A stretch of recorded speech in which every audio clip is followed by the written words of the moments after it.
काँग्रेसच्या खासदार प्रियंका गांधी सध्या एका वेगळ्याच कारणामुळे चर्चेत आहे. संसदेच्या हिवाळी अधिवेशनानंतर झालेल्या अनौपचारिक बैठकीत त्यांनी ब्लू हळद म्हणजेच काळी हळद आपल्या दैनंदिन आहारात का वापरतात याचा खुलासा केला आहे. बाहेरून काळ्या रंगाची कोटिंग असते आणि आतून ती हळद निळ्या रंगाची असते, म्हणून तिला ब्लू हळद म्हणून ओळखलं जातं. गडद निळ्या जांभळ्या रंगाची ही दुर्मिळ हळद सामान्य पिवळ्या हळदीपेक्षा खूप वेगळी आहे.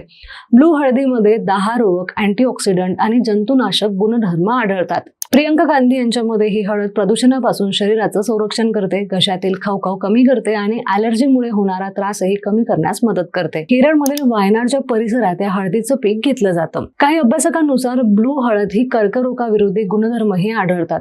मात्र तज्ज्ञांच्या सल्ल्याशिवाय ती औषध म्हणून वापरू नये असा इशाराही दिला जात आहे. आरोग्यासाठी फायदेशीर असली तरीही योग्य माहिती आणि सावधगिरी अत्यंत महत्त्वाची असते.